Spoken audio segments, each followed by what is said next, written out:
Hi, I'm Rochelle Loth here with Kalon West, lead practitioner and founder of Kalon West, a telehealth company here in Oklahoma, although we do see some in person too. Talking today to you about, no, not coffee and not sponsoring where this coffee is coming from, so I don't know if I need to cover a label or something, but progesterone.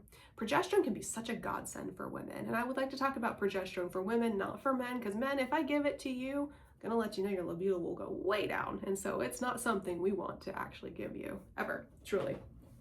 But women, progesterone is just chef's kiss. So this applies to premenstrual, perimenopausal, and postmenopausal females. I will say this, getting women, postmenopausal women, and perimenopausal women on progesterone, one of the biggest side effects that they tell me, and they laugh about it, but jokingly we call it a side effect, but it's really the best benefit, is deep, deep sleep, deep, deep rest, and feeling like you have a calm mood again. So I love putting women on progesterone when they're going through that rough season of the perimenopausal to postmenopausal transition. But that's just a caveat. Progesterone. Why would I ever look into this? When would I look into it? If I'm a pre, post, or perimenopausal female? Good question. You're at the right place. Without being cheesy. So a premenopausal female, if you're having infertility issues or recurrent miscarriages, it could be that you're not making enough progesterone to support that pregnancy. If you're cycling in your luteal phase and you're 10 days or less, 10 days is optimal, but I would say less than 10 days between your ovulation and then the onset of your bleeding, your menstruation, that can be a clue that you have low progesterone. And that could be why there could be recurrent miscarriages. Now, we are not an infertility clinic. I just want to say that as a caveat here at Kalon West, but we can check your progesterone level to see if it's growing, to see if you're getting that signal in the luteal phase of your hormonal cycle. So day 1 through 5, you bleed, then you grow your estradiol, you release an egg, and that egg release is the signal for progesterone to grow. You think of it pro-gestation, pro-pregnancy, that's progesterone. So progesterone just stays kind of simmering through your first 13 days in what we call your follicular phase, where estradiol is really large and in charge. Then after the egg is released, progesterone comes around, and progesterone gets the opportunity to surge with a bell curve, and that's when we want to check your progesterone. If you're an ovulatory female, if you're premenopausal, we want to check your progesterone within a day 22, assuming you have normal cycles of a 28-day cycle. We want to check your progesterone right around that day 22 to see what its peak is and what it's doing. Are you making some? Are you not making enough? Are you not making any at all? Surprise, sometimes we find that. So we want to check your progesterone. Also, who that's relevant for in a premenopausal female would be people or women who have PCOS, which is now PMOS. Because side note, did you know if you have PCOS, you're not consistently releasing eggs, perhaps. And again, if you're not consistently releasing eggs, you're getting more estradiol than you are progesterone long term. That can cause buildup, growth signals, imbalancing. And what we need to then do is get you back your progesterone if you're cycling inconsistently. One, to prevent you against the growth factors of estradiol to the endometrial tissue and breast tissue. But then two, to support you if you are having a fertility goal, because did you know? I didn't know until I, went to school and learned these things, so don't feel bad because I didn't know it too. But a PCOS, PMOS, patient, they may not make enough progesterone from the ovary when they're in the first trimester, because in your first trimester, that is when progesterone, or that's where progesterone is being made from. Second and third trimester, the placenta takes over, and so they often are good by that time. But that's why the risk of miscarriage can be so high in a PCOS, PMOS person, is because the ovary is tasked with a job that it can't deliver. And so progesterone becomes very relevant in a premenstrual female. Now, progesterone can also be very relevant for painful periods, sometimes for fibroid mitigation. There's research on both sides of that coin, negatively and positively, so we have to balance that out with a cost-benefit risk analysis. But progesterone can really be a godsend. Now, for a perimenopausal female, progesterone is very important when you are going through that transition because, again, the nidus or the pain point of what you're going through is the stopping of ovarian maturation and release of the egg. So when you don't get that release of egg, you don't get the progesterone signal. So you, again, are kind of looking sort of like a PCOS client who might not be menstruating routinely. You're losing that egg ovulation progesterone cycle. And when that happens, there's a mediator in between progesterone and estradiol called inhibin.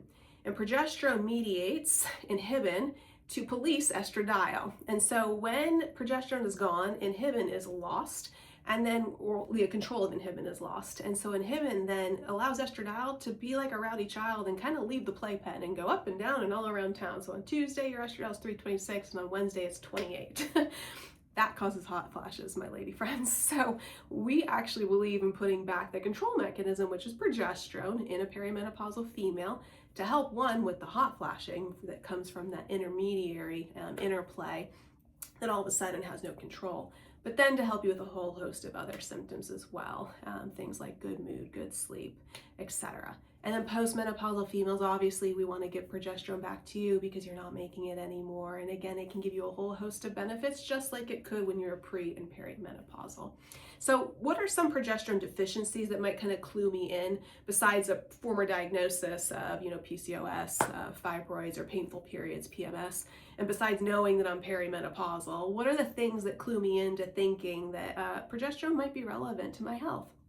Well, one, you can have swollen breasts, you can have headaches and anxiety, you can have cramping, infertility, and acne, you can have low libido, mood swings, weight gain, you can have fuzzy thinking, and depressed mood, joint pains. Actually, that's one that I have found work really well for postmenopausal females. Help lubricate their joints a little bit and help them feel better when they're working out at the gym. Those would be the things I'd be looking for that would suggest to me or clue me in as a practitioner that maybe progesterone deficiency is on board.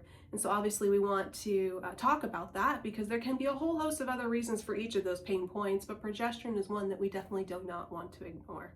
So progesterone here in the bioidentical hormone community, we again derive it from a soy or a yam plant. We extract the cholesterol molecule from that plant and chemically convert it into the same molecule that you are producing or were producing as an ovulating female of progesterone. There are different forms of progesterone that we can use in terms of delivery to you: a capsule, orally, a troche, which I say is like a Jolly Rancher that you suck on, or a triturate, which is more like a Tic Tac that you put under your tongue against your cheek wall. We can do progesterone in cream form. I'll have a caveat with that in just a minute. You can do progesterone also in a vaginal suppository, or it's called a vaginal troche that has an applicator that looks like a tampon for you. Those are the main forms of progesterone that we use. Now, I'm one of the practitioners that does not use cream, interestingly enough, as often. Might use it for some symptom control, but the cream has not been proven to penetrate and have good serum blood levels that will then target the endometrial cavity and breast tissue for protection if you are concurrently using estradiol. So that is one reason why we don't lean onto progesterone cream like you might see available online. We really believe more so in the oral forms or the vaginal applications because we do have research that shows that that does definitively protect you from a blood level and target organ standpoint. Interesting fact about the pills: the pill form of progesterone is the only one that will help you with that deep sleep and rest component. You might get a little bit of it from the other forms, but the majority of it, or the abundancy and the potency of the deep sleep, deep rest, which again, if you would go back to the beginning, I was saying was the best side effect that I usually hear from women who start hormonal therapy with progesterone. It only comes from the pill form because it's digested and cleaved by the liver, separates into a metabolite that sits then upstairs on the GABA receptors in your brain and produces that deep sleep, that deep rest, that deep calm. So most women love it. Some people it's a little too groggy and we work around it, or we just avoid it altogether. But I'd say 95% of the women say to me first out of the gate when they use an oral capsule of progesterone, my God, thank you, I'm sleeping again. And deep rest, we know, is very important for our detoxing, emotional, mental well-being, as well as physical health. So come talk to us about progesterone if you think that there's something that you need in that category, you just have a question about. We love progesterone, we love our bioidentical hormone therapy progesterone, and we'd be excited to get you well.